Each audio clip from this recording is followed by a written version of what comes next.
Hello my dear students and dear friends and मेरे छोटे बड़े भाई बहनों। तो आज मैं लेके आया हूँ आपके लिए निर्देशांक ज्यामिति यानी कि कोऑर्डिनेट ज्योमेट्री चैप्टर से ऑल ओवर, यानी कि जिसमें जितने भी आपके फॉर्मूला बनते हैं उन सभी फॉर्मूलाओं को लेके आया हूँ। तो चलते हैं, करते हैं स्टार्ट। तो देखिए, चतुर्थांश यानी कि पहले बात कर ले हम चतुर्थांश पर, ठीक है, यानी कि क्वाड्रेंट्स पर। क्वाड्रेंट क्या होते हैं उसके बारे में मैं बता दूं। देखिए, क्वाड्रेंट दो तीन होते हैं वैसे तो, या फिर चतुर्थांश जो होते हैं आपके चार होते हैं, यानी कि क्वाड्रेंट चार होते हैं। लेकिन अगर बात की जाए अक्षों की, अक्ष जो होते हैं वो आपके तीन होते हैं, एक्स अक्ष, वाई अक्ष और जेड अक्ष, ठीक है। लेकिन आपके सिलेबस में दो ही अक्षों पर कार्य किया जाएगा, यानी कि क्वेश्चंस आएंगे एग्जाम में आपके में, तो वो है आपका एक्स अक्ष और वाई अक्ष, ठीक है। तो मैं उसी अनुसार आपको पढ़ा रहा हूँ। एक्स अक्ष और वाई अक्ष के बारे में बताता हूँ। तो देखिए, एक्स अक्ष ये जो आप देख रहे हो, यानी कि जो पेपर पर क्षैतिज अवस्था में जो एक्सेस होता है उसे बोलते हैं हम एक्स अक्ष। जो ऊर्ध्वाधर अवस्था में जो एक्सेस होता है उसे हम बोलते हैं वाई अक्ष। अब इसमें भी एक पॉजिटिव अक्ष होता है, एक नेगेटिव अक्ष होता है, ठीक है। यानी कि पॉजिटिव अक्ष और नेगेटिव अक्ष किस प्रकार से होते हैं उसको बता दूं मैं। जो एक्स अक्ष होता है, यानी कि जो एक्स अक्ष और वाई अक्ष एक दूसरे को जहां पर कट करते हैं उसे बोलते हैं मध्य मूल बिंदु। मूल बिंदु इंग्लिश में बोलते हैं ओरिजिन। तो यहां मैं लिख दूं मूल बिंदु, मूल बिंदु, ठीक है। मूल बिंदु ये जो होते हैं इसके जो कोऑर्डिनेट होते हैं वो होते हैं 0,0, ठीक है। यहाँ पे एक्स अक्ष भी आपका 0 होता है और वाई अक्ष भी 0 होता है, ठीक है। अब इसके बाद मैं आपको बता दूं, जब एक्स अक्ष के, अब इसके प्लस और माइनस होने का बता दूं। जैसे ये आपको यहाँ दिख रहा है प्लस प्लस, ये दिख रहा है माइनस प्लस, ये दिख रहा है आपको माइनस माइनस, और ये दिख रहा है प्लस माइनस। तो ये कैसे दिख रहा है, क्यों लिखा गया है, इसका कोई तो रीजन होगा, तो मैं आपको बता दूं। तो देखिए, प्लस प्लस लिखने का मतलब ये है यहाँ पे, यानी कि इसमें जो साइन होते हैं वो प्लस प्लस होते हैं। यानी कि यहाँ पर कोई भी कोऑर्डिनेट आएगा या कोई भी आपका बिंदु होगा तो उसके जो निर्देशांक होंगे वो प्लस प्लस ही होंगे। क्यों? क्योंकि ये जो एक्सिस है, एक्स एक्सिस, ये इधर यानी कि राइट साइड की तरफ क्या होता है, पॉजिटिव होता है, ठीक है। और वाई अक्ष, वाई अक्ष या वाई एक्सिस जो ऊपर की तरफ होता है, यानी ऊर्ध्वाधर ऊपर की ओर, मूल बिंदु से ऊपर की ओर चलने पर ये पॉजिटिव होता है, ठीक है। इसीलिए दोनों ही जो डिजिट होती हैं वो कैसी होती हैं, प्लस प्लस या पॉजिटिव पॉजिटिव ली जाती हैं, ठीक है। यानी कि यहाँ पे कोई भी बिंदु होगा इस क्वाड्रेंट में, फर्स्ट क्वाड्रेंट में, तो वो कैसा होगा, पॉजिटिव होगा। देखिए, क्वाड्रेंट की बात करें तो ये आपका कहलाता है फर्स्ट क्वाड्रेंट, ठीक है, फर्स्ट क्वाड्रेंट। अब उसके बाद बात करते हैं सेकंड क्वाड्रेंट की।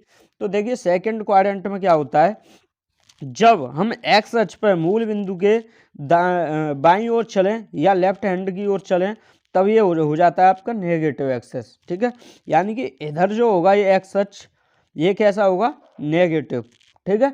इसीलिए यहाँ पे ये लिया गया है नेगेटिव और ये लिया गया है पॉजिटिव। पॉजिटिव क्यों? क्योंकि वाई अक्ष पर ऊर्ध्वाधर ऊपर की ओर चलेंगे मूल बिंदु से ऊपर की ओर, तो ये आपका वाई अक्ष लिया जाएगा पॉजिटिव। इसीलिए ये क्या है, नेगेटिव और पॉजिटिव। एक चीज़ और बता दूं मैं आपको, जो वो 9th क्लास के उसके मैथ से रिपीट है तो उसको मैं बता दूं। तो वो बात आपकी ये है कि जो एक्स अक्ष के जो हम निर्देशांक लेते हैं, एक्स अक्ष वाई अक्ष के कैसे लेते हैं, देखिए इस प्रकार से लिखते हैं एक्स कोमा वाई, ठीक है। इसको हम बोलते हैं आपका भुज और इसे बोलते हैं कोटि, ठीक है। ऊपर लिख देता हूं मैं भुज, और वाई वाले को बोलते हैं हम कोटि, ठीक है। तो आई होप आपको ये समझ में आ रहा होगा, एक्स अक्ष को बोलते हैं भुज और वाई अक्ष को बोलते हैं क्या, कोटि, ठीक है। तो इस प्रकार से, और मैंने आपको, ये होता है आपका सेकंड चतुर्थांश या सेकंड क्वाड्रेंट, ठीक है। देखिए, मैंने बताया आपको कि अगर हम मूल बिंदु के दाईं ओर बाईं ओर चलते हैं, यानी लेफ्ट हैंड की ओर चलते हैं, तब एक्स अक्ष पर तो वो एक्स अक्ष आपका नेगेटिव होता है। और वाई अक्ष की बात की जाए तो वाई अक्ष पर मूल बिंदु से ऊपर की ओर चलते हैं या ओरिजिन से ऊपर की ओर चलते हैं तो आपका जो वाई अक्ष होता है वो पॉजिटिव होता है, ठीक है। इसके मध्य जो एक्स अक्ष के बारे में, यानी कि कोई भी क्वाड्रेंट लिया जाएगा एक्स अक्ष पर तो वो नेगेटिव लिया जाएगा, और वाई अक्ष पर लिया जाएगा वो पॉजिटिव लिया जाएगा, ठीक है। इसके बाद चलते हैं तृतीय क्वाड्रेंट में या थर्ड थर्ड क्वाड्रेंट में। तो देखिए थर्ड क्वाड्रेंट में क्या होता है, इसमें होते हैं ऑल आर यानी कि दोनों नेगेटिव होते हैं, क्योंकि देखिए अगर एक्स अक्ष के पैरेलल कोई बात की जा रही है, एक्स अक्ष का कोई क्वाड्रेंट होता है तो वो होता है नेगेटिव, क्योंकि ये आपका मूल बिंदु से लेफ्ट हैंड साइड की ओर चलना होता है। ठीक है, अगर बात की जाए राइट हैंड साइड की ओर यानी कि इधर नीचे की ओर, सॉरी वाई अक्ष की बात की जाए, तो वाई अक्ष पर आपका जो कोऑर्डिनेट होंगे वाई अक्ष के, तो वो कैसे होंगे, नेगेटिव। वो भी नेगेटिव होंगे क्योंकि यहाँ पर वाई अक्ष जो होता है वो मूल बिंदु से नीचे की ओर चलने पर नेगेटिव होता चला जाता है, यानी नेगेटिव होता है, इसीलिए यहाँ पे आपके दोनों नेगेटिव हैं। एक्स अक्ष के क्वाड्रेंट होते हैं ये होता है वाई अक्ष का क्वाड्रेंट। ठीक है, इस प्रकार से ये क्या है, क्वाड्रेंट मतलब यानी कि उनके जो निर्देशांक होते हैं वो होते हैं। ठीक है, तो क्वाड्रेंट नहीं बोलेंगे उसे, चतुर्थांश नहीं बोलेंगे, निर्देशांक बोलेंगे, एक्स अक्ष के निर्देशांक, वाई अक्ष के निर्देशांक। अब बात की जाती है अगले उसमें, ये जो होता है आपका थर्ड होता है। ठीक है, थर्ड क्वाड्रेंट होता है। बात करते हैं फोर्थ क्वाड्रेंट की, तो फोर्थ क्वाड्रेंट में क्या होता है आपको बता दूं मैं। फोर्थ क्वाड्रेंट में जो एक्स एक्सिस होता है वो पॉजिटिव होता है, इसीलिए ये पॉजिटिव साइन लिया गया है, और वाई एक्सिस जो होता है वो नेगेटिव होता है, इसीलिए ये नेगेटिव साइन लिया गया है। क्योंकि एक्स अक्ष जो है राइट हैंड की तरफ चलते हैं एक्स अक्ष पर, वाई अक्ष पे यहाँ पे मूल बिंदु से नीचे की ओर चलते हैं, इसीलिए वाई अक्ष नेगेटिव और एक्स अक्ष पॉजिटिव होता है। आई होप आपको ये समझ में आ गया होगा। ठीक है, तो इसमें अगर कोई बिंदु है, मैं एक बिंदु लेके बता दूँ आपको, जैसे कि बिंदु के कार्तीय निर्देशांक, उसके बारे में बात की जाए। देखिए जो मैंने अभी आपको बताया वो 9th क्लास का रिवीजन वाला जो है वो ये मैटर है। ठीक है, देखिए ये कोई मूल बिंदु है 0,0, ये x x dash y y dash, axes हैं आपके एक्स और वाई। ठीक है, तो आपको यहाँ पे कोई बिंदु देख रहे हैं आप ए कॉमा बी, यानी कि ये कोई पॉइंट है ये वाला। ठीक है, यहाँ पे ए कॉमा बी कोई बिंदु है, यानी कि उसके निर्देशांक हैं। ठीक है, तो वो निर्देशांक जो लिए जा रहे हैं वो किस प्रकार लिए जा रहे हैं, देखिए ये जो है, जो ए दूरी चली गई है वो एक्स अक्ष के समांतर चली गई है, आप देख पा रहे हो यहाँ से लेके यहाँ तक ए दूरी, इसीलिए इसे एक्स अक्ष के उस पर लिखा गया है। ठीक है, और जो बी दूरी चली गई है वो वाई अक्ष के समांतर चली गई है, इसीलिए ये लिखा गया है। अब ये पॉजिटिव क्यों लिए गए, क्योंकि ये एक्स अक्ष के पैरेलल है और वो भी पॉजिटिव साइड में। ठीक है, चल रहे हैं हम, इसीलिए इसको पॉजिटिव लिया गया है और बी को भी पॉजिटिव लिया गया है। मैंने आपको बताया कि जो फर्स्ट क्वाड्रेंट होता है उसमें एक्स और वाई के कोई भी निर्देशांक हों वो दोनों धनात्मक लिए जाते हैं। तो आई होप आपको ये समझ में आ गया होगा। और मैंने बताया आपको कि भुज और कोटि किस प्रकार होते हैं, तो देखिए अभी पहले भी बता दिया फिर बता देता हूँ। एक्स और वाई इस प्रकार हैं। ठीक है, तो एक्स और वाई, तो इसे बोलते हैं हम भुज और इसे बोलते हैं कोटि, यानी एक्स अक्ष के जो निर्देशांक होते हैं एक्स अक्ष के संबंध में तो उन्हें बोलते हैं हम भुज, और जो वाई अक्ष के संबंध में होते हैं उन्हें बोलते हैं हम कोटि। ठीक है दोस्तों, अगर बात की जाए अब जो अगला फॉर्मूला आता है वो दो बिंदुओं के बीच की दूरी। देखिए कोई भी 2 पॉइंट है ए और बी, इसे हम ए नाम देते हैं, इसे बी नाम देते हैं। ठीक है, ये कोई दो बिंदु हैं, इनके निर्देशांक हों x1, y1 और x2, y2।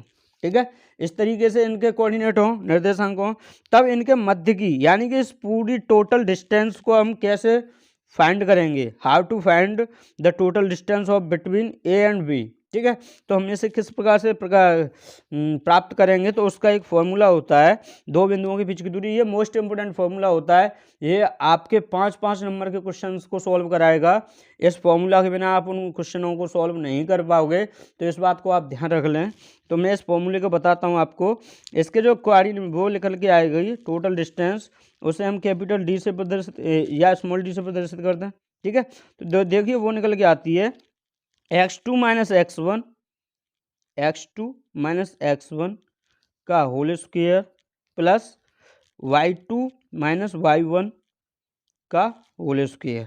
तो इस तरीके से आपकी ये बिंदुओं के बीच की दूरी, दो बिंदुओं के बीच की दूरी निकल के आती है। ठीक है, देखिए इसमें अगर x1 y1 x2 y2 से बड़े कोऑर्डिनेट हों तो ये उल्टा भी हो सकता है, x1 माइनस x2 का whole square plus y1 minus y2 का होल स्क्वायर। तो इसमें कोई डाउट की बात नहीं है, तो आपको ये फॉर्मूला लर्न कर लेना है अच्छे से। ये मोस्ट इंपोर्टेंट फॉर्मूला है, पूरी की पूरी इसमें कोऑर्डिनेट ज्योमेट्री में आपको काम देने वाला है। ठीक है दोस्तों, इसके बाद बात करते हैं हम सररेख बिंदु। देखिए सररेख बिंदुओं की बात करें कि अगर कोई भी तीन बिंदु दे रखे है, इसमें हमने देखिए ए बी और सी तीन बिंदु हैं। तो इसमें अगर सररेख की बात की जाए, अगर बात सररेख की जाए तो इसमें दो प्रकार हैं इनको फाइंड करने के। ठीक है, एक प्रकार ये है कि जैसे ए बी सी तीन बिंदु हैं आपके, तो आप जो है दो आपके एक्स और वाई, देखिए इनके हम कोऑर्डिनेट मान लें, एक्स वाई मान के चलें कि इसके जो कोऑर्डिनेट हैं वो x1 कोमा y1 है।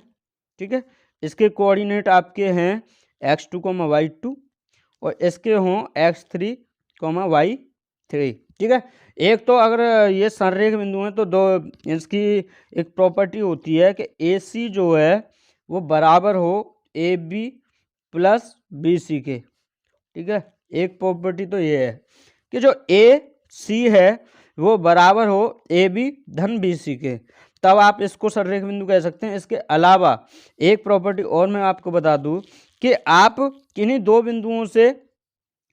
बिंदुओं से एक समीकरण बनाइए। जैसे कि आप A और C से कोई एक समीकरण बना लें, वो कैसे बनता है उसको भी मैं आपको बता दूं। देखिए आपको बनाना कैसे है, ये बनाना है x माइनस x1, ये वाला कोऑर्डिनेट ले लिया, x माइनस x1 बराबर आपका y2 minus y1 upon x2 minus x1 into में आएगा आपका y माइनस y1। ठीक है, तो इस प्रकार से एक कोऑर्डिनेट ये आपका बन जाता है फॉर्मूला। ठीक है, तो देखिए आपके यहाँ पे x1 आपने y2 माइनस y1 लेके y3 माइनस y1 लीजिए, y3 और x3। ठीक है, तो आपने ये ले लिया है। देखिए यहाँ से देखिए x1 y1 और x3 y3 इन दोनों को हमने मान के लिया है। ठीक है, तो इनसे आपको एक फॉर्मूला एक समीकरण प्राप्त होगा। इन दोनों से एक आपको समीकरण प्राप्त होगा x1 y1 और x3 y3 के द्वारा। ठीक है, उस समीकरण में आपको x2 y2 क्या करना है, पुट करना है। x की जगह पे x2 पुट करना है और y की जगह पे y2 पुट करना है। ठीक है दोस्तों, तो उसके बाद अगर वो समीकरण टोटली जीरो हो जाता है, वो समीकरण कौन सा समीकरण जो इनसे प्राप्त हो, इस समीकरण से प्राप्त हो, वो समीकरण अगर जीरो हो जाता है तो आप बिल्कुल 100% कह सकते हो कि ये जो बिंदु है, बिंदु बी, वो ए और बी पे सररेख है। ठीक है, यानी कि जो रेखा या लाइन ए सी है उस पर क्या होगा, सररेख होगा। ठीक है, तो इससे आप इस लाइन का इक्वेशन भी प्राप्त कर सकते हो। इसके अलावा मैंने बताया कि आप बीच की दूरियों के हिसाब से भी पता कर सकते हो कि ए सी की जो टोटल लंबाई है उसे निकालना है, ए सी की दो बिंदुओं के बीच की दूरी से निकाल लोगे। ठीक है, ए सी के बीच की दूरी निकाल लें और अलग अलग ए बी की और बी सी की भी दूरी निकाल लें। अगर इन दोनों का सम इक्वल बैठता है, ठीक है, तो आप बोल सकते हो कि ये बिंदु जो है वो संरेख होगा। ठीक है दोस्तों, इसके बाद बात करते हैं हम त्रिभुज के बारे में। तो देखिए त्रिभुज के बारे में हम कुछ बताते हैं आपको। जो त्रिभुज होता है, ठीक है, त्रिभुज में जो त्रिभुज की ये प्रॉपर्टी होती है, इनके जो क्वेश्चंस आते हैं एग्जाम में, कुछ इस प्रकार क्वेश्चन आते हैं, उनको आप सुन लीजिए। यदि त्रिभुज है तो दिखाइए कि दो त्रिभुजों का योग, दो त्रिभुजों की भुजाओं का योग तीसरी भुजा से बड़ा है। यानी कि जो त्रिभुज की दो भुजाएं, ठीक है, जैसे ऐसे हों, ऐसे, और ये तीसरी भुजा हो।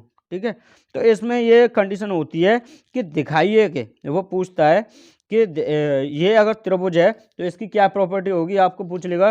तो आपको बताना है कि इसकी दो भुजाओं का योग, यानी कि ये भुजा और ये भुजा, इन दो भुजाओं का योग तीसरी बड़ी भुजा के योग से बड़ा होता है। ठीक है, आपको यही दिखाना है। इसके आपको निर्देशांक दे दिए जाएंगे। ठीक है, आपको निर्देशांक बता देगा वो x1 y1 x2 y2 x3 y3 इस प्रकार से। तो आपको क्या करना है, फिर बीच की दूरी का फॉर्मूला लगा के उसके निर्देशांकों को जो आप उनके प्रयोग के द्वारा, यानी निर्देशांकों का मान निकाल कर आप ज्ञात कर सकते हो। यानी कि इस जो आप बड़ी वाली दूरी की निकाल लेंगे इसको, ठीक है, उसके अलावा इसके बीच की दूरी निकाल लेंगे, इसके बीच की दूरी निकाल लेंगे। ठीक है, आप इस रेखा, इस वाली लाइन यानी भुजा और इस वाली भुजा की जो बीच की दूरी है, इन दोनों को ऐड करके आप देखेंगे कि जो तीसरी भुजा है उसकी जो बीच की दूरी है यानी कि जो लंबाई है उससे बड़ी है या छोटे हैं। अगर बड़ा होता है तो आप 100% कह सकते हो कि ये जो एक आकृति है वो आपकी क्या होगी, त्रिभुज होगी। ठीक है। अगर बात की जाए समद्विबाहु त्रिभुज की, समद्विबाहु त्रिभुज का मतलब होता है कि जिसकी दो भुजाएं समान हो। ठीक है, दो भुजाएं समान हो। तो आप इसमें चेक कर सकते हो कि आपकी जो तीन भुजाएं हैं यानी कि जो त्रिभुज में तीन भुजाएं हैं इस तरीके से, ठीक है, अगर ये दोनों सेम है, ठीक है, दो भुजाएं समान है, तो आप इनके जो कोऑर्डिनेट होंगे इनके बीच की दूरी और इनके बीच की दूरी और इनके बीच की दूरी निकाल के देख लेंगे। ठीक है, और आपको पता चल जाएगा कि किन्हीं दो भुजाओं की जो बीच की दूरी है वो बराबर आ रही है यानी लंबाई बराबर आ रही है, तो आप उसे सिद्ध कर पाओगे कि हाँ जो त्रिभुज है वो एक समद्विबाहु त्रिभुज है। ठीक है दोस्तों, उसके बाद बात की जाए समकोण त्रिभुज के लिए, तो उसमें आपको पता है पाइथागोरस प्रमेय लग जाती है, कर्ण का स्क्वायर बराबर आधार का स्क्वायर प्लस लंब का स्क्वायर। ठीक है दोस्तों, ये होता है। अगर जो आपकी समकोण त्रिभुज की बात की जाए कि सिद्ध कीजिए कि दिया गया त्रिभुज उसके निर्देशांक दे देगा क्वेश्चन में कि वो एक समकोण त्रिभुज होगा, तो आपको क्या करना है, उसमें ये प्रॉपर्टी लगानी है कि आपको जो बड़ी भुजा है यानी कर्ण है, कर्ण का स्क्वायर बराबर आधार का स्क्वायर प्लस लंब का स्क्वायर। अगर दो छोटी भुजाओं का वर्ग यानी कि अलग अलग वर्गों यानी लंबाई के वर्गों का योग जो है वो बड़ी भुजा के लंबाई के वर्ग के बराबर होता है, तो आप उसे 100% कह पाओगे कि बाय द पाइथागोरस प्रमेय कि ये जो आपका त्रिभुज होगा वो एक समकोण त्रिभुज होगा। ठीक है दोस्तों, बात आए समबाहु त्रिभुज की, तो समबाहु त्रिभुज के लिए तीन निर्देशांक दे दिए जाएंगे आपको त्रिभुज के, x1 y1 x2 y2 और x3 y3। तो आपको क्या करना है, तीनों की बीच की दूरी निकालनी है यानी तीनों भुजाओं की लंबाई निकालनी है, भुजा एक की, भुजा दो की और भुजा तीन की। और आप देखोगे अगर तीनों भुजाओं की लंबाई सेम टू सेम आती है यानी कि बराबर आती है, तो आप उसे बोल पाओगे कि जो त्रिभुज होगा तो वो समबाहु त्रिभुज होगा। ठीक है दोस्तों, बात आए समांतर चतुर्भुज की, तो समांतर चतुर्भुज में क्या होता है आप देख लें, यहाँ पे इस तरीके से होता है। ठीक है, इसकी जो आमने सामने की भुजाएं होती हैं वो क्या होती हैं, बराबर होती हैं। ठीक है, ये और ये भुजा और ये भुजा, ये आमने सामने की भुजाएं क्या होंगी, बराबर होंगी। तब समांतर चतुर्भुज में जो होता है और इसके जो विकर्ण होंगे,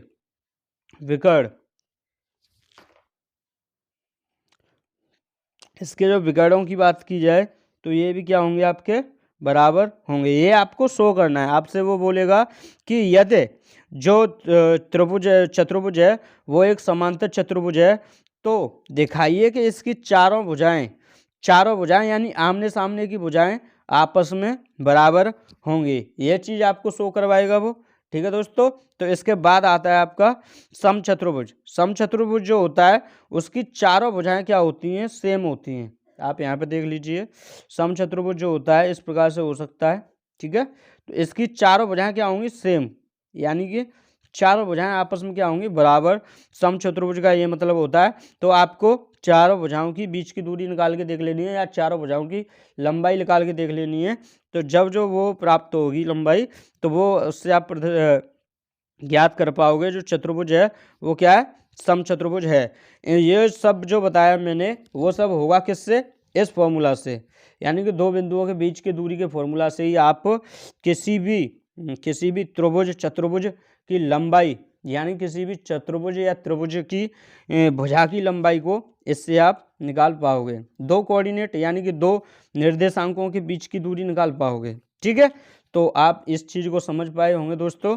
इसके बाद बात की जाए आयत की, तो आयत में क्या होता है, आयत जो होता है उसकी सम्मुख भुजाएं क्या होती हैं, बराबर होती हैं। आप यहाँ पे देख लीजिए, आयत है, इसकी सम्मुख भुजाएं क्या होती हैं, बराबर होती हैं। और इसके जो विकर्ण होती हैं वो भी क्या होते हैं, आपस में बराबर होते हैं और एक दूसरे को मध्य बिंदु पर कट करते हैं। तो इसको क्या बोलते हैं, हम आपका आयत बोलते हैं। ठीक है दोस्तों, अगर ये कंडीशंस फॉलो होती हैं तो आप कह पाओगे कि दी गई आकृति एक आयत होगी। और इसके अलावा वो ये भी कहेगा कि दिखाइए कि दी गई आकृति एक आयत है तो उसकी सम्मुख भुजाएं आपस में क्या होंगी, बराबर, तथा उसके विकर्ण एक दूसरे के बराबर होंगे और मध्य बिंदु पर कट करेंगे। ये सब इनमें से कोई भी दो प्रॉपर्टी दे देगा वो, और आपको क्या करना है, उसको सोल्व करना है। ठीक है दोस्तों, इसके बाद आता है आपका समांतर चतुर्भुज, जो मैंने अभी बता दिया आपको।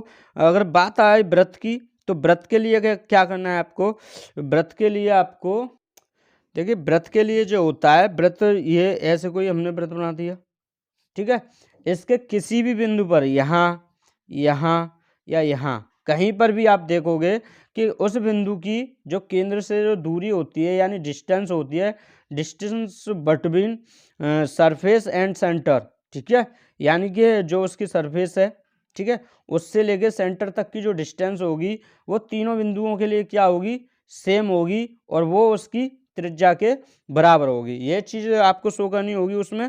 तो इस प्रकार से इन आकृतियों के जो सवाल होंगे उनको आप इस प्रकार के क्वेश्चनों को सॉल्व कर पाएंगे। आई होप आपको समझ में आया होगा मित्रों। इसके बाद आता है विभाजन, ठीक है, विभाजन, इसके फॉर्मूलाओं पे बात कर रहा हूँ मैं, पूरे के पूरे कोऑर्डिनेट जो चैप्टर है आपका, उसके पूरे के पूरे फॉर्मूलाएँ बता रहा हूँ मैं आपको, उनको समझा रहा हूँ। तो आई होप आपको ये समझ में आ गया होगा। अगर समझ में एक बार में ना आया हो तो आप वीडियो को थोड़ा रिपीट करके भी देख सकते हैं। ठीक है दोस्तों, इसके बाद करते हैं विभाजन की।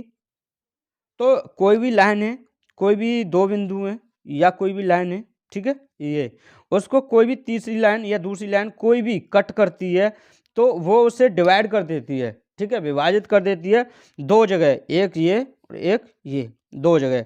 तो उसी को हम क्या बोल देते हैं, विभाजन। अब विभाजन भी आपका टू टाइप का होता है, एक होता है अंतर विभाजन, अंतर विभाजन, दूसरा होता है बाह्य विभाजन। ठीक है दोस्तों, अंतर विभाजन और बाह्य विभाजन, तो इनके ऊपर हम बात करते हैं अभी विशेष एकदम क्लियर तरीके से। देखिए दोस्तों, मैंने बताया अभी आपको, ये कोई बिंदु मान के चलिए इसे P1, ये कोई बिंदु है P2, ठीक है, या कोई इससे आप A मान लीजिए, A, और इसे मान लीजिए B, ठीक है, ठीक है दोस्तों, A और B, ये कोई लाइन है AB, ठीक है, उसको उसके निर्देशांक दे रखे हैं आपको x1 y1 और x2 y2, इसके जो बिंदु हैं A और B उसके, ठीक है। तो उससे आपको एक तीसरी कोई दूसरी लाइन आती है या कोई भी बिंदु होता है जो उसे क्या करता है, कट करता है या विभाजित करता है। किस अनुपात में करता है, m1 अनुपात m2 में, ठीक है, m1 अनुपात m2 में, तब इसे कहते हैं हम अंतः विभाजन। ठीक है दोस्तों, इसके इसी लाइन पर अगर कोई कट करता है बिंदु तो इसे बोलते हैं हम अंतः विभाजन। मान के चलिए अब हमको क्वेश्चन में पूछ ले कि अंतः विभाजन करती है कोई ए बी रेखा को, कोई रेखा सी अंतः विभाजित करती है, तब अंतः विभाजन बिंदु के, यानी अंतः विभाजन के जो रेशियो होते हैं यानी अनुपात है उसको, उनको बताइए, या फिर उनको इन्हें पूछ ले, या फिर इसके अलावा इन कोऑर्डिनेट को पूछ ले। अगर देखिए m1 m2 को पूछेगा तो आपको x1 y1 यानी xy जो इसके बिंदु के कोऑर्डिनेट होंगे, निर्देशांक होंगे, उनको वो बता के चलेगा, ठीक है। अगर इनको x और y को, अगर एक्स वाई के अगर कोऑर्डिनेट पूछेगा यानी एक्स वाई की वैल्यू पूछेगा तो आपको m1 और m2 यानी कि उसका विभाजन बता के चलेगा कि किस अनुपात में वो विभाजित करती है लाइन, ठीक है। तीसरी लाइन, दूसरी लाइन जो है वो इस लाइन को या ए बी लाइन को किस अनुपात में विभाजित करती है, इस चीज़ को भी वो बता के चलेगा। ठीक है दोस्तों, तो देखिए ये m1 m2 है, इसको m1 रेशियो m2 में वो क्या करती है, डिवाइड करती है। अगर आपको कोऑर्डिनेट पूछे गए हैं तो आप उन्हें कैसे निकालेंगे, तो उसको मैं बताने वाला हूँ। देखिए x और y, यानी कि हमें x और y की वैल्यू निकालनी है। देखिए x बराबर जो होगा वो किस प्रकार से करोगे आप, देखिए m1 की मल्टीप्लाई करोगे x2 के साथ। पहले x के लिए बात कर लें, तो x के लिए बात कर रहे हैं हम, तो m1 की मल्टीप्लाई होगी x2 के साथ और m2 की मल्टीप्लाई होगी x1 के साथ। तो देख लीजिए, और नीचे जो होगा m1 प्लस m2 होगा। देखिए m1 x2 plus m2 x1 upon m1 plus m2, ठीक है दोस्तों, इस तरीके से x के निर्देशांक मिल गए आपको। बात की जाए y के निर्देशांक, यानी कि y की जो वैल्यू होगी, x की वैल्यू मिल चुकी है यहाँ पे। अगर बात की जाए y की वैल्यू तो उसे किस प्रकार से आप ज्ञात करोगे, तो वो भी ऐसे ही है। देखिए y के लिए क्या करोगे आप, देखिए m1y2 plus m2y1 upon m1 plus m2। देखिए m1y2 m1 की जो मल्टीप्लाई करोगे वो y2 में करोगे, ठीक है दोस्तों, और m2 की जो मल्टीप्लाई करोगे वो y1 में करोगे। तो m1y2 plus m2y1 upon m1 plus m2। तो इस प्रकार से आपको ये जो कोऑर्डिनेट है इनके निर्देशांक आपको प्राप्त हो जाएंगे। अगर आपसे निर्देशांक पूछता है तो ऐसे आप प्राप्त कर पाओगे। अंतर विभाजन के निर्देशांक पूछे तो, ठीक है। अगर अंतर विभाजन का रेशियो पूछे तब क्या करोगे आप, उस कंडीशन में आप इसको m1 m2 को m1 m2 न लेके k और 1 लोगे, ठीक है। k और 1 लेना, आप यहाँ पे k ले लेना, यहाँ पे 1 ले लेना, ठीक है। उसके बाद क्या करना है आपको, x और y की वैल्यू आपको पता होंगी, या बिंदु P के जो निर्देशांक होंगे वो आपको पता होंगे, ठीक है दोस्तों। तो आपको फिर वहाँ पे क्या करना है, P बराबर, या यहाँ पे इसके निर्देशांक आपको पता है, m1 की जगह पे k रखना है और m2 की जगह पे क्या रखना है, यहाँ पे 1 रखना है, ठीक है। तो आप यहाँ से आप उनको प्राप्त कर पाओगे, ठीक है दोस्तों। मैं बता भी देता हूँ, चलो आपको देखिए किस प्रकार से आप प्राप्त करेंगे। यहाँ पे मान के चलिए आपको k और 1 दे रखा है और x और y की वैल्यू क्या है आपको फाइंड है, तब x बराबर, यानी कि इसकी वैल्यू आपको फाइंड होगी, यानी कि पता होगी। इसकी जगह पे हम रख देंगे k x2, सॉरी यहाँ पे 1 आएगा, ठीक है। यहाँ पे हमने ये k माना है ना, तो ठीक है, k x2 plus x1 upon में क्या आएगा, k प्लस 1, ठीक है। ये x जिसकी वैल्यू पता है, यहाँ से आप k की वैल्यू फाइंड कर सकते हो, ठीक है फ्रेंड्स। इसके बाद अगर बात की जाए उसकी y की निर्देशांकों की, तो y के निर्देशांक क्या होंगे फ्रेंड्स, वो होंगे m1 की जगह पे आपको पता है k लेना है, k y2 प्लस y1 क्यों, क्योंकि m2 की वैल्यू हमने क्या ली है 1, ठीक है, अपॉन में क्या हो जाएगा k प्लस 1, ठीक है दोस्तों। इस प्रकार से आप x और y के दोनों के निर्देशांक प्राप्त कर पाएंगे, ठीक है। सॉरी, x और y के निर्देशांक नहीं, जो आपके जो रेशियो था m1 m2 वो आप प्राप्त कर पाओगे। आई होप आपको ये समझ में आ गया होगा। अब बात करते हैं हम बाह्य विभाजन के लिए। देखिए जो अंतर विभाजन होता है उसी तरीके से होता है आपका बाह्य विभाजन। देखिए कोई भी एक लाइन होती है ए बी, ठीक है, कोई भी एक लाइन ए बी है, ये कोई बिंदु सी है, ठीक है, यहाँ से कोई भी लाइन जाती है। तो देखिए यहाँ पे क्या होता है, जो ए सी है, ठीक है, ए सी को पूरे को हम लेके चलते हैं m1। देखिए यहाँ दिखा दूँ, ए सी को पूरे को हम क्या लेके चलते हैं m1, और बी सी को लेके चलते हैं m2, ठीक है। इतनी दूरी को हम m2 लिया है और पूरे को लिया है हमने m1, ठीक है। तो इस प्रकार से होता है इसमें, ये कोई बाह्य बिंदु होता है। तो इसमें जो विभाजन होता है इसके लिए जो फॉर्मूला होता है, वो जो हमने इसका जो फॉर्मूला बताया था अंतर विभाजन का, ऊपर और नीचे दोनों में पॉजिटिव लिया था, दोनों निर्देशांकों के लिए, x और y दोनों के लिए। इसी प्रकार से यहाँ पे क्या लेते हैं हम, नेगेटिव लेते हैं, यहाँ भी नेगेटिव, नीचे भी नेगेटिव, नेगेटिव नेगेटिव, ठीक है। बाकी का ज्यों का त्यों उतरता है आपका फॉर्मूला, ठीक है दोस्तों। तो आई होप आपको ये फॉर्मूला पता चल गया होगा। इसके बाद करते हैं रेखा का मध्य बिंदु, how to find any line the middle point, ठीक है। यानी कि आप किसी भी रेखा है कोई भी, उसका जो मध्य बिंदु कैसे आप ज्ञात करोगे। मान के चलिए ये कोई लाइन है ए बी, उसके आपको निर्देशांक दे रखे हैं, ए के निर्देशांक x1 y1 है और x2 के बी के निर्देशांक आपके पास x2 y2 हैं, दोनों निर्देशांक आपको दे रखे हैं। तब आपको क्या करना है, इसका मिडिल पॉइंट निकालना है या मध्य बिंदु निकालना है। तो आप कैसे निकालेंगे दोस्तों, तो मैं आपको बता दूं, देखना है। इसके निर्देशांक मान के चलिए x और y होते हैं, मान के चलिए जो इसके निर्देशांक आएंगे मध्य बिंदु के वो x और y आएंगे। तो x बराबर होगा आपका, यानी x की वैल्यू निकालेंगे तो x बराबर होगा आपका x1 प्लस x2 अपॉन 2, ठीक है। और y का जो होगा वो भी होगा आपका y1 प्लस y2 अपॉन 2, ठीक है friends. x1 upon x2 upon 2 and y1 upon x1 plus x2 upon 2 comma y equal to y1 plus y2 upon 2। इस प्रकार से आपको इसके दोनों कोऑर्डिनेट मिल जाएंगे, यानी x और y दोनों की वैल्यू है, वैल्यू यानी कि मान आपको प्राप्त हो जाएंगे। इन बिंदुओं को ही, इन निर्देशांकों या कोऑर्डिनेटों को ही हम इसका क्या कहेंगे, मध्य बिंदु कहेंगे। ठीक है दोस्तों, आगे चलते हैं।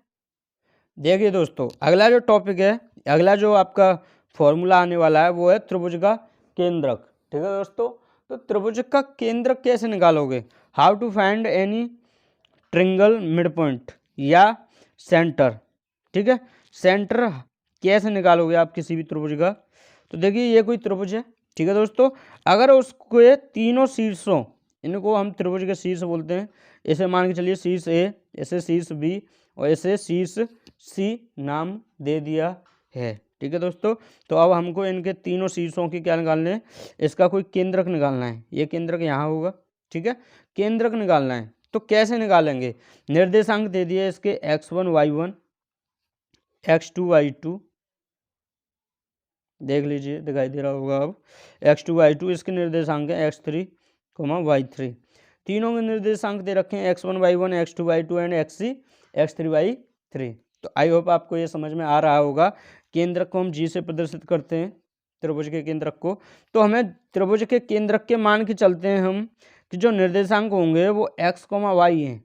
हमने माना कि जो त्रिभुज के निर्देशांक हैं वो x, y हैं, तब हमको वैल्यू निकालनी पड़ेगी x की और y की। तो कैसे निकालेंगे दोस्तों, इसका क्या फॉर्मूला होता है, तो यही आपको मैं बताने वाला हूँ। तो देखिए x बराबर जो होगा वो होगा आपका x1 plus x2 plus x3 upon 3।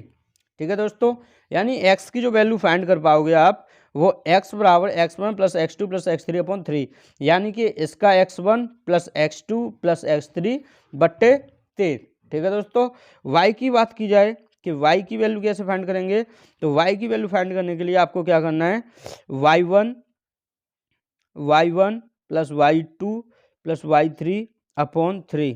ठीक है दोस्तों, तो देखिए y का जो निर्देशांक होंगे वो y बराबर होगा आपका, यहाँ देख लीजिए आप, y बराबर होगा आपका y1 plus y2 plus y3 upon 3। इस प्रकार से आपको जो x और y दोनों की वैल्यू क्या हो गई हैं, फाइंड हो चुकी हैं। ठीक है, यही होंगे इसके निर्देशांक के जो केंद्रक के निर्देशांक। ठीक है, या सेंटर के निर्देशांक। आई होप आपको ये पसंद आया होगा और समझ में भी आ गया होगा ये आपके जो फॉर्मूला है।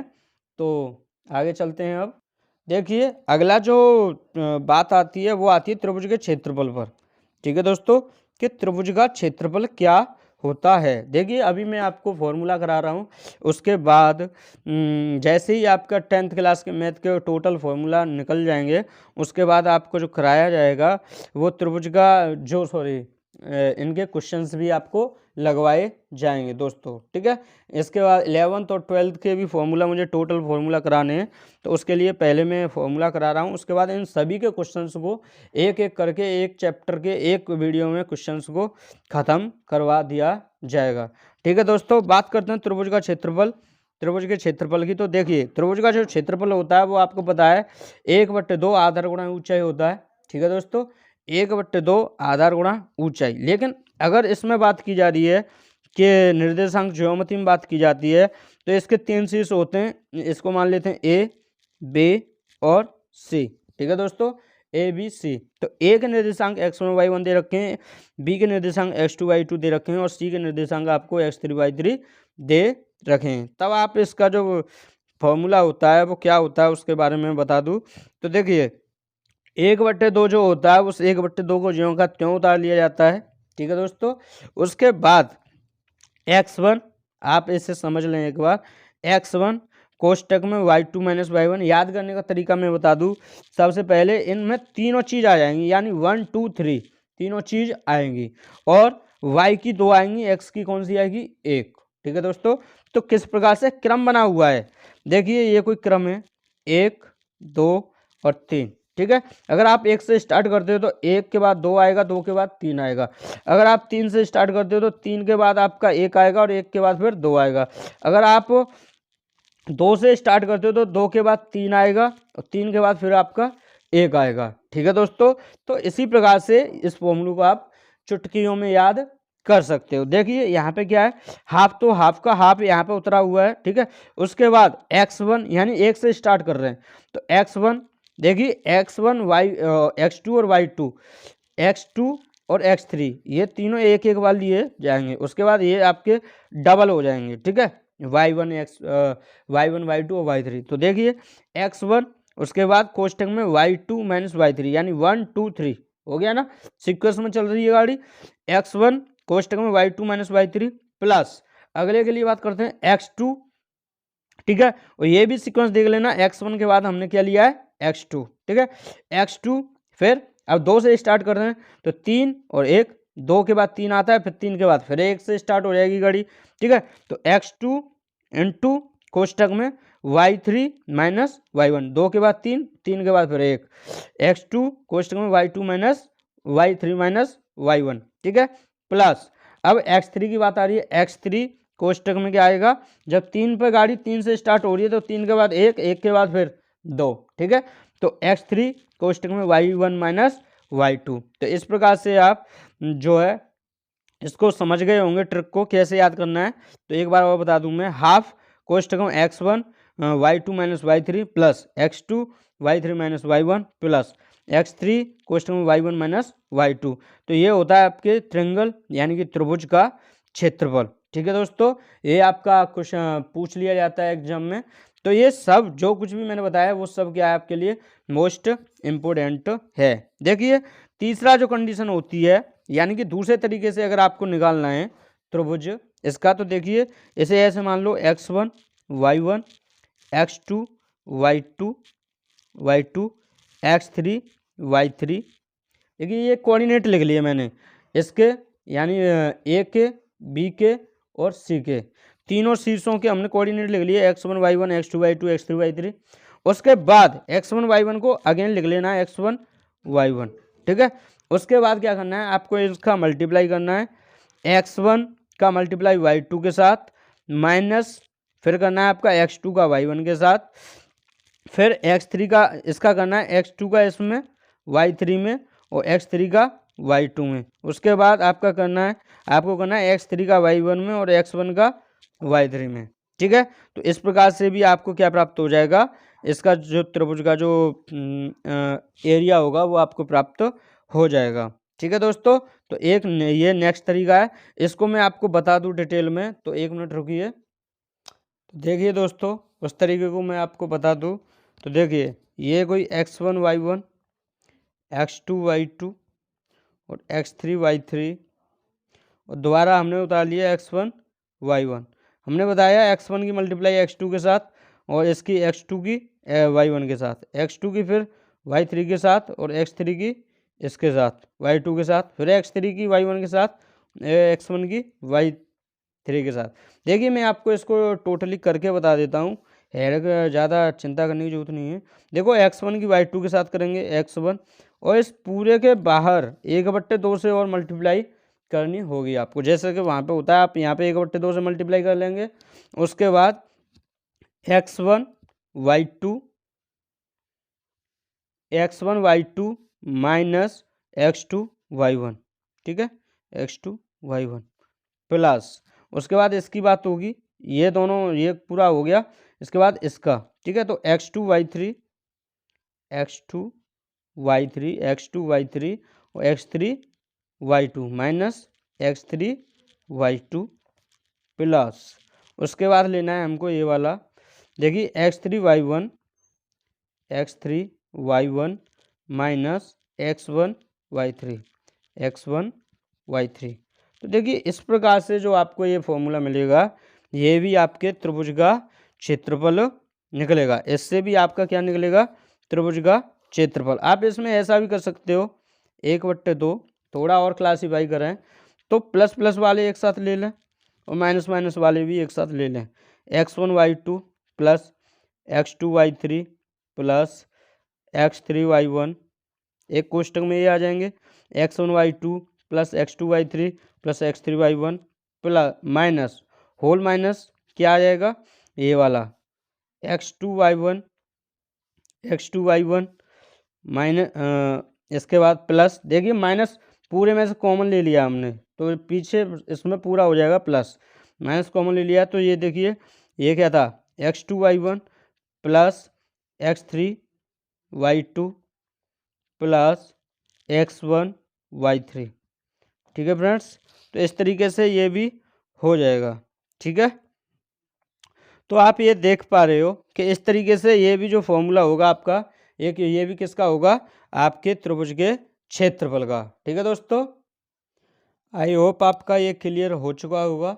ठीक है दोस्तों, तो ये भी आपके समझ में आ गया होगा। तो आगे चलते हैं, अगला जो हमारा टॉपिक था, जो अगला फॉर्मूला है उसके ऊपर।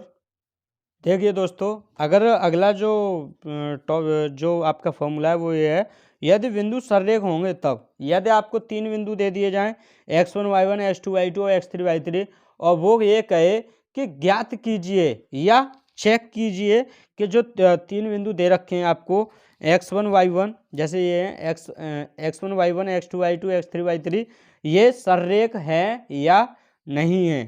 ठीक है, तो आपको क्या करना है, 3 बिंदु दे रखे हों, जैसे कि मैंने पहले भी उसका एक तरीका बताया था। इसके अलावा दूसरा तरीका इसको भी देख लीजिए कि वो जो आपको कैसे फाइंड करना है, कि आपको क्या करना है, उन तीनों बिंदुओं से क्या करना है, त्रिभुज का क्षेत्रफल निकाल के देखना है। ठीक है दोस्तों, त्रिभुज का आप क्षेत्रफल निकाल के देखोगे, अगर त्रिभुज का क्षेत्रफल जो आता है वो 0 आता है, तो आप कन्फर्मली यानी कि 100% कह पाओगे कि जो आपके जो 3 बिंदु थे वो क्या है, सररेख हैं। जैसा कि आपको मैं यहाँ दिखा रहा हूँ, x1 कोष्टक में y2 minus y3 plus x2 y3 minus y1 plus x3 y1 minus y2। आप ये कहोगे कि यहाँ में इसमें 1/2 तो है ही नहीं, तो ये त्रिभुज का क्षेत्रफल का फॉर्मूला तो है ही नहीं, ये तो गलत है। लेकिन मेरे मित्रों, जो 1/2 है वो 0 में पहुँच चुका है। ठीक है दोस्तों, तो इस प्रकार से आप या फिर ये जब 0 होगा तो पूरा का पूरा 1/2 जो गुणा में होगा वो भी क्या हो जाएगा, आपका 0 हो चुका होगा। तो इसलिए अगर इन सभी ये जो प्रोसेस है, इसका जो इस प्रोसेस का जो आंसर है अगर 0 आता है, यानी कि त्रिभुज का क्षेत्रफल निकालने पर उसका त्रिभुज का क्षेत्रफल 0 आता है, तो आप 100% श्योर हो जाओगे कि जो 3 बिंदु हैं आप उसे कह पाओगे कि हमने निकाला त्रिभुज का क्षेत्रफल निकाला, त्रिभुज का क्षेत्रफल 0 आने पर हम कह सकते हैं कि तीनों बिंदु क्या होंगे, आपके सररेख होंगे। तो आपको अब मैं लास्ट में जो भी मैंने आपको फॉर्मूला बताए उनका स्क्रीनशॉट दिला देता हूं।